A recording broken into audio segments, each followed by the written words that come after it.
What's up, guys? How you all doing? Thank fuck it's Friday. It is a TFIF day, and it's been a fairly exhausting one as well.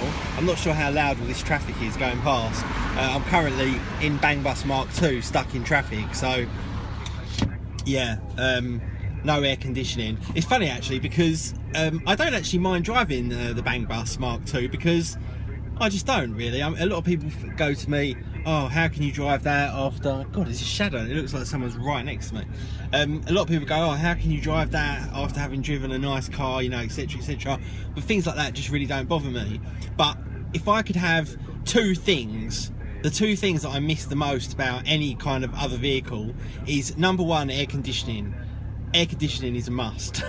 In this heat, it's just absolutely ridiculous, like how hot it is. 30 degrees, something like that, 25, 30 degrees, don't know exactly. And inside the van, it is literally roasting, especially where it's all carpeted on the roof and all that kind of stuff. It's just so hot. So yeah, air conditioning would be number one. I found you picked my nose in front of you. Anyway, number two would be shit. What is it? They hate it when that happens. I've completely lost it. I know exactly what it is. Cruise control, and it just completely disappeared out of my brain. It's because the radio's on at the same time and I'm sort of listening to that. Anyway, yeah, cruise control and air conditioning. Those are the two things that if I could have in a car, that they would be the kind of most two important things that I'm lacking from having like an older sort of vehicle. So yeah, anyway, I just thought I'd inform you of that. So baby Lila is now 10 days old, believe it or not, 10 days, and it's incredible how much they change on a daily basis. And this is my favourite time of a baby, is where you can just literally put them on your chest and they just huddle up in a little tiny ball with their knees up to their chest, and they just lay there fast asleep. It's just such an incredible feeling that they are 100% like in your hands. You know, their destiny at this moment in time is literally in your hands, and just how kind of important that is. And then thinking about how you're going to deal with certain things that are definitely going to arise in the future and all this kind of stuff. Someone wrote a really funny comment. Obviously it doesn't apply right now because she's a week old, but someone wrote a really funny comment. I think his name was Russell, a long time viewer. And it said something like, if you follow my personal Facebook, you'll know this already. And a lot of people always say to me, what is your personal Facebook? My personal Facebook is facebook.com/Mr. Tyebox. My Facebook page is facebook.com/Mr. Tyebox123. So if you want to follow either, then go ahead. My personal page, I put all my kind of more personal stuff on there, but I open it up to everybody. I very rarely do a post that is for friends only. In fact, I can't even remember the last time I did it. So yeah, if you want to follow that, go ahead and check it out. But yeah, someone wrote a funny thing saying, with a boy you only have to worry about one penis, but with a girl you have to worry about millions of them. And that is that is so true. So true. So that made me laugh quite a lot. So yeah, thanks for that one. And yeah, it's a funny time really. It's weird because I've kind of all been through this already with George, and he's now 10. I was sort of getting to the point where I've only got a few more years and he's off my hands. Obviously I know parenthood is a lifelong responsibility, and it'll probably be, you know, asking me for this, that and the other even when he's like 40. But yeah, it's kind of weird to sort of be starting again. It's a nice weird though, and I'm really happy it's with a girl as well, because you know, George is my boy, and I don't know how I'd feel about having another one, to be honest. You know, I kind of, but then I suppose single child families, it can be difficult for the child, so I'm not quite sure how that's all going to work out. But anyway, it's only a week and a half in. It's probably too early to be thinking about stuff like that. What's on the cards at the moment? So yeah, I'm really enjoying my YouTube again at the moment, which is fucking fantastic. Do you know, I didn't even mean to say fucking then, it just came out. That's how just natural it is for me. What a wonderful word.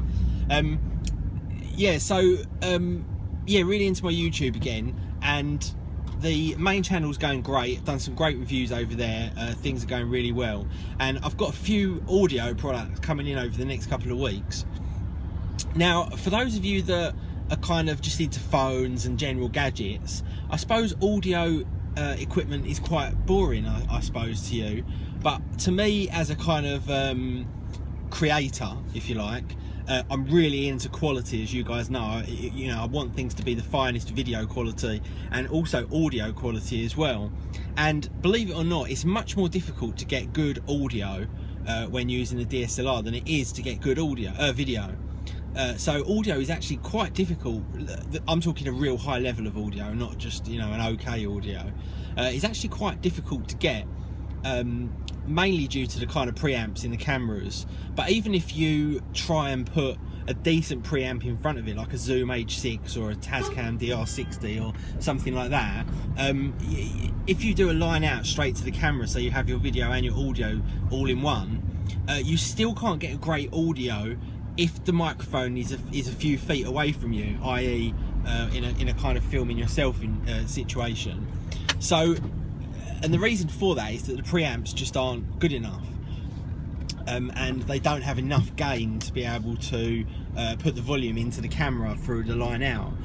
So what you have to end up doing to get good audio is separating it out. So you have audio on like one SD card, and then you have your video on another card, and then you have to sync them, which is not a big deal. Final Cut kind of does it all for you, but it's still a pain in the arse. For my personal workflow that I enjoy, it's still a pain in the arse. I'm doing that thing again. I'm looking to the right side of the camera because I normally have the camera over there, even though it's to the left.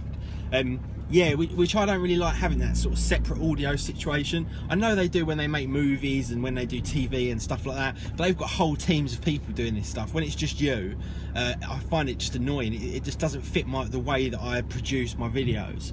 So I've been looking around recently, and I spoke to the guys from Juiced Link, who provide a audio solution which has a high enough gain and a good enough quality of high gain to be able to plug your mic into it and then go straight into the DSLR on the microphone jack and record straight all in one thing, so you don't have to have separate audio, which is great. So I'm going to try that out. And as I was looking, I also came across another company called Beach Tech, and they do a similar thing as well, very, very similar in fact. So I'm hoping, fucking retard. So I'm hoping that when they come in, I can try those out, and they're going to really improve my workflow and it make me a bit even more productive. So yeah, I'm really looking forward to that. Also on Monday, I've got a Zoom TAC 8 or TAC, whatever you want to call it, a Zoom TAC 8, and that is a Thunderbolt audio adapter. So that allows you to plug your XLR microphones, I think up to 8, hence the name, into that, and then plug that into your computer via Thunderbolt, and you've got this incredible audio interface with really clean preamps that don't let off any fuzz or noise whatsoever. So yeah, really interested to try out those 3 audio products, and I think I had another 2 as well, because I think I had 5. Oh, anyway, they're the 3 that I'm thinking of right now: the Juiced Link, the Beach Tech, and the Zoom. Oh, and I've also got a new Tascam as well, so that's 4. So I don't know where the 5th one's coming from. Anyway, yeah, so I'm really excited about these audio products. Like I say, to those of you that don't kind of create, or even those that do but don't really care quite so much about audio, it's probably bored the hell out of you for the last few minutes. But for me, it always has been such a interesting subject, you know, and messing around with everything to get the highest possible quality you can. And I really enjoy the audio products. My Zoom H6, I just love it. I've really enjoyed using that. My Focusrite Scarlett 2i2 the other day literally just stopped working, so I've had no Focusrite Scarlett at all. So I've actually been using my Zoom H6 via a mini USB cable to do all of my audio voiceovers, but I really want to be getting my face back in the camera again. I know a lot of you are like, oh, for God's sake, but yeah, I want to kind of get my face back in the camera rather than doing all these, you know, cinematographic type you know, floating shots and all this nonsense. I want to just have me taking a product out of a box and you guys seeing my reaction. But to do that with a good workflow, I need one of these juiced link things. So that's coming in over the next couple of weeks, coming from America, so it may take a little while. But anyway, yeah, I've rambled on long enough for about audio and all that kind of shit. The Apple Watch, although I love this one because I think it looks aesthetically, I think it looks fucking awesome with the rose gold. I don't rate the Apple Watch at all. The more I use it, the less I rate it. And quite often with this watch, because I like wearing my other proper watches as well, I take this off and I wear my other watches and I don't miss it at all. Never. I honestly can tell you that I don't think at any stage I've been like, oh, I wish I had my Apple Watch. Or oh, I miss it, you know, I miss getting notifications or whatever. I just don't. And I think the reason, well, there's a whole bunch of reasons for that, and I'll probably go into it when I do my full review over on the main channel rather than boring you to death over here. But one of the reasons for it is the slowness of the notifications. Now, I know a lot of people will go, come on, don't be a prick, it only takes a couple of seconds. But that couple of seconds irritates me. It really does. You know, the notification comes up on my phone, which generally is either right next to me or in front of me or something like that. And, you know, you see a brief notification, you see a brief message. Quite often the time, it's the whole message.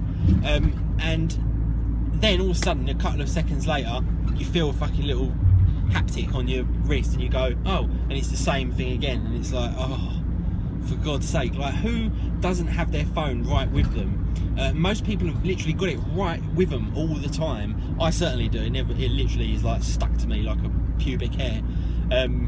So yeah, that really irritates me, getting notifications twice, you know, bing, ding. Oh, drives me insane. It really does. There's no apps on there that are useful to me. I just don't get it. I honestly don't get it. Maybe you guys will tell me I'm being an idiot, or you know, or whatever. You know, we don't have our phones with us all the time. Our phone's over there, so it's quite nice to get a quick notification on the wrist. But then, if you do get a notification on your wrist and your phone's over there, half the time you've got to go and pick your phone up to reply to it or do something with it anyway. Because if you're anything like me and you don't deal with the notification instantly, you'll never will again. So, you know, like someone sends me a text message, if I don't reply to it straight away, they're never going to hear from me ever again. I am really awful at that. If I ever get a situation where someone messages me or something like that and I don't reply to them almost instantaneously, then genuinely they're probably never going to hear from me until they text me and say, why are you ignoring me, or something like that. I'm really awful at those kind of scenarios. So yeah, that's kind of the Apple Watch for me. There's quite a lot more to it than that I'll put up in my full review, which I'm hopefully going to get round to in the next week or two. Oh, Apple devices. The new iPod Touch has come out, which is nice. Bugs me that it's not the same size as the iPhone 6. It's the same size as the iPhone 5S with the iPhone 6 design. The screen is too small. You know, whenever you once you've used an iPhone 6 or 6S, 6S especially, which is my main daily driver, or indeed any Android phone for that matter, and then you pick up an iPhone 5S, it really does feel like a ridiculous thing. I'm sorry if I've offended anyone who's got an iPhone 5S and is quite happy with it, and there's no reason why you shouldn't be, but believe me, when you go to a bigger phone and then you go back to it, it just feels stupid. It really does. The keyboard, you think, how did I ever type on this? The screen, you think, how did I ever look at this? It's just a bit silly. It feels a bit silly, sorry. So yeah, a bit disappointed with that, but love the new colour range. And you know, will they bring out the iPhone in all those colours? Although I've gone for gold, obviously, I do wonder how nice that blue colour is going to look. I think I need to see it in person myself in the Apple store. But I sort of screwed myself over as well with that, because I wanted to get it before anyone else. When it became available online, I rung up Apple and said, when is it going to be in stores? And they said probably in the morning. So I didn't order it that day, and I thought I'll go and pick one up tomorrow and I'll be the first and I'll get loads of views, blah blah blah. Anyway, come the next day I ring them up, no, they haven't got any, they don't know when they're coming. So I order it online, and instead of being here Friday today, which I ordered it yesterday, it's coming on Monday instead. So now everyone else has got theirs and I haven't, and my video is going to be the last. So that is a good what do you call it? A good lesson to learn about greed. Don't be greedy. Just take what you can when you can.